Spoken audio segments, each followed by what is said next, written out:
Today, we're going to be talking about the things that might be blocking you from receiving everything that God fully intends for you as you pursue your calling. If you're feeling God call you to pivot life as you know it by leaving your career plans to start an online business, and you're terrified of how you'd ever actually pull that off, then you're a mama with a calling, and this is the podcast for you. Here's where we'll talk about everything from choosing the right business and running it as a mom to biblical inspiration and motivation to conquer your fears. Because even though it's causing you some anxiety, you're also excited because you know God's calling you to it. And that means you're headed to a life with more joy, fulfillment, and purpose like you've always wanted. Hi, I'm Alexia Carrillo, fellow mama with a calling, and I'm passionate about helping other moms like you step into their calling and not stay stuck in their career for fear of going against the grain. I believe it's okay to pivot and follow God's calling on your life without the guilt or shame for not doing what the world says you should do. This is the Mama with the Calling podcast, where we'll figure out how you can actually make this wild calling on your life become a reality. Let's grab some coffee and dive in. Welcome back to the Mama with the Calling podcast. This is Alexia. I'm so glad that you're here today. I want to talk to you today about letting go of the safety nets in your life in order to fully experience what God has for you. You know that God has called you to run an online business and to be an entrepreneur, right? And while you are totally here for it, and the thought of that is really exciting, you can't wait to see what God's going to do in your life. Like, you know, there's just something bigger around the corner. But it's also really, really scary to completely let go of the things in your life that define your comfort zone. These are things like your job or a certain amount of money or a certain way of living, etc. And I get it, because we are so logical and so success driven in America, in particular, but in the Western world, right? We are so driven by that. So it makes sense that in a worldly way, we have a hard time letting go of those things. But this is not just some little task that God's asking you to do. This is literally what you are being called to do. Like, this is you stepping out to fulfill your purpose, the purpose that God created you for.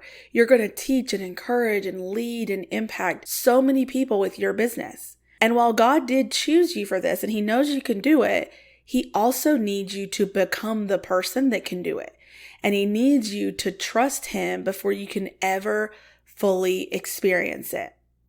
And you can see this all throughout the Bible, right? Where multiple times, multiple different situations, the person can't fully step into what God wants them to do until they learn how to rely on Him 100%. And this means really having faith that God has called you to this thing that He's called you to, and trusting and having faith that He will provide for you, He will protect you, He will lead you, guide you, all of those things. It means you're not going to know what's happening next, that you can't predict the income that's going to come, and if there will be clients or not, and if you're going to sell anything or not, at least at first, and you don't know how much.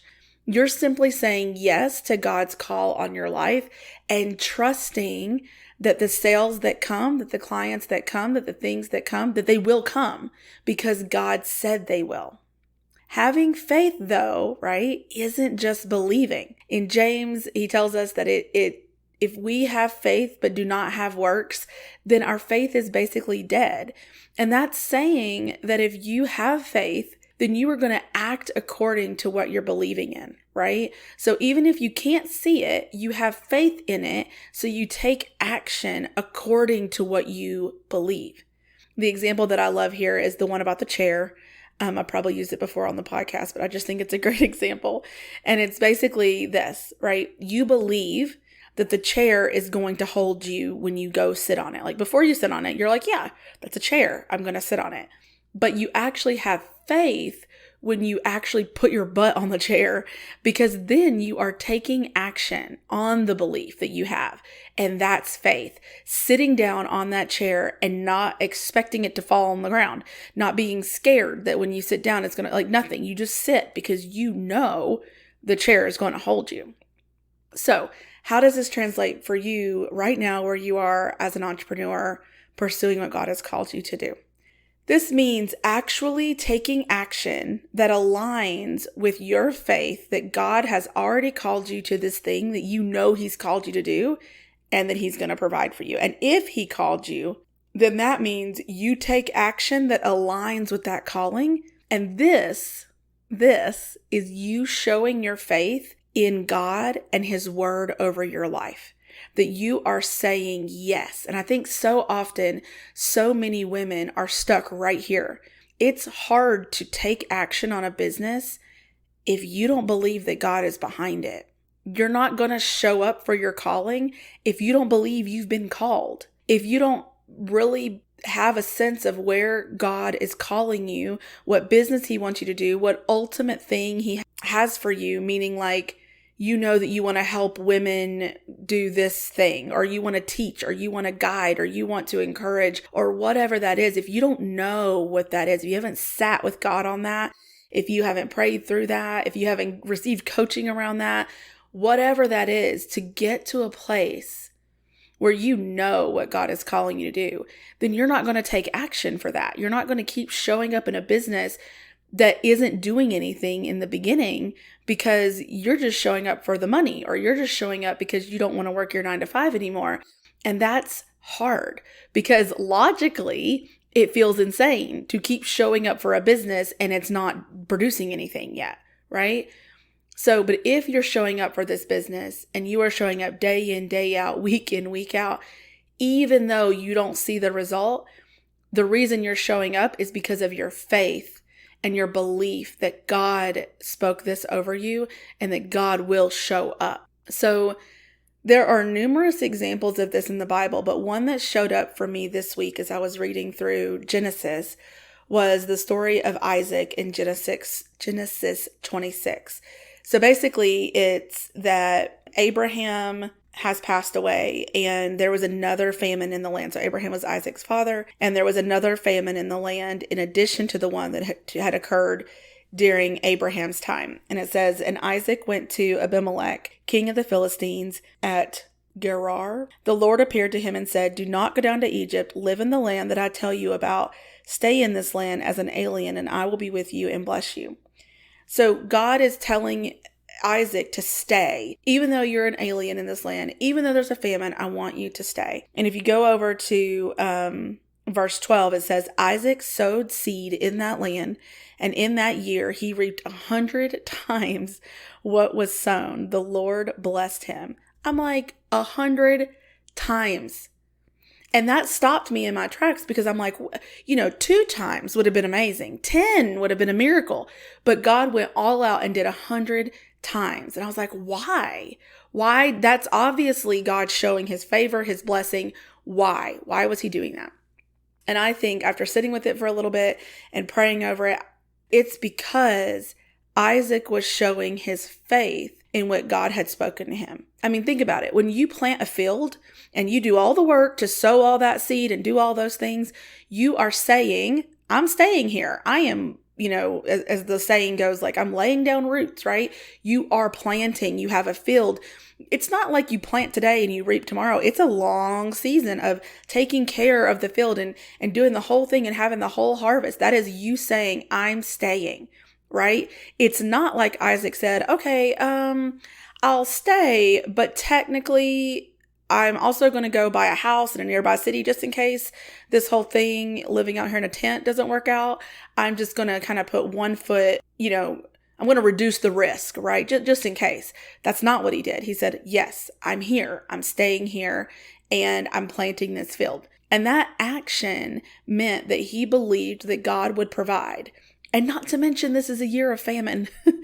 And he's saying with his action that he believes that God will not only provide, like again, this is a year of famine and he planted a field, but also that God will be true to His word and give him the land. He is settling here. He is staying. So my question to you is, what are you holding on to in your life that you know doesn't align with where God has called you?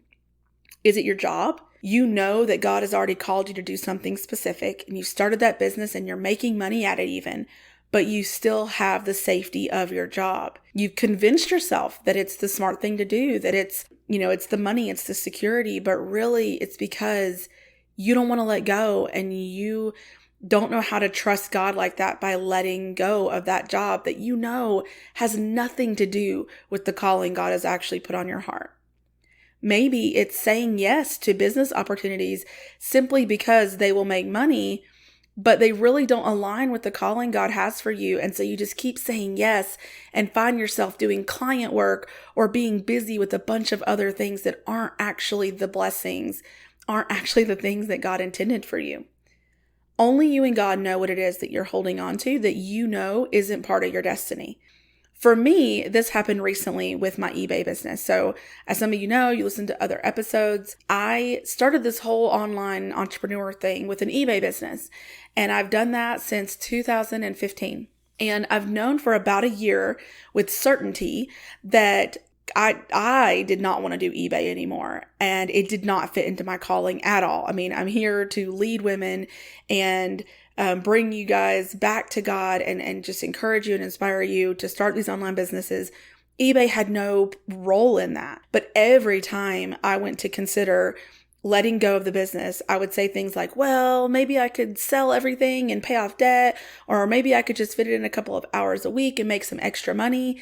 And really, it was this money security, the security blanket that I just had just in case I wasn't making enough money doing something else. I would have this eBay thing in the back burner. And finally, God showed me that me holding on to that business, the one that has nothing to do with my calling, is me not trusting in Him. And that hurt when I realized that, because He asked me to trust in Him and I wasn't fully. So God asked me to close it down, and in obedience and trust, I'm doing that because God wants me to learn how to trust in His provision and walk in faith. And so that's what I'm doing. I put the business up for sale and I'm getting rid of it this week. And the same thing actually happened with a client of mine. She was really struggling to see any momentum in her business. And in one of our early sessions, she mentioned that she was actually doing 2 other side hustles. And we got to talking about it. And I was like, these have nothing to do with your calling. You have to give your calling the attention that it needs. And it's being in obedience to God, acting in obedience to God. She actually laid down the side hustle and started devoting her time to her business and being obedient. And I cannot even tell you guys how much God has started showing up in her business. Things just started happening left and right. And it's just amazing to watch that. Again, just seeing what happens when you are obedient to what God is asking you to do.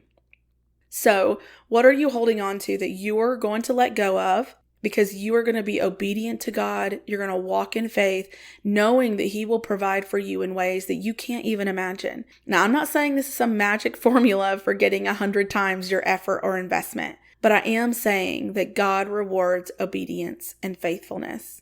So really sit down, take a look at that. As I'm saying this, there's probably something that's coming to the forefront of your mind.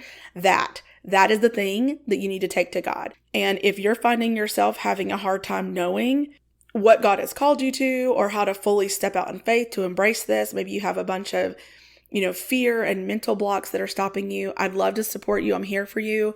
You can go to mamawithacalling.com/coaching to book your free clarity call with me.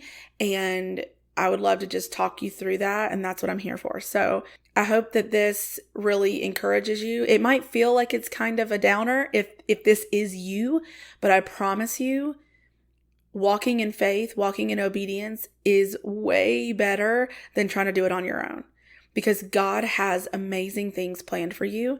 He has amazing blessings in store for you. And all you have to do is trust Him and obey. So until next time, I hope you guys continue to pursue your calling. Thanks for listening to the Mama with a Calling podcast. As always, you'll find the show notes for today's episode at mamawithacalling.com/podcast. Really quick before you head out, are you loving these episodes? To make sure this podcast gets in the ears of as many mamas as possible, please head on over to Apple Podcasts and leave a review. And while you're there, make sure you subscribe so you don't miss out on any future episodes. I'm going to be reading your reviews on the podcast, so I can't wait to hear from you. Also, if you know someone that needs to hear these episodes, grab a screenshot and share it on Instagram, and don't forget to tag me at Mama with a Calling so I can share it in my stories. Until next time, keep pursuing your calling.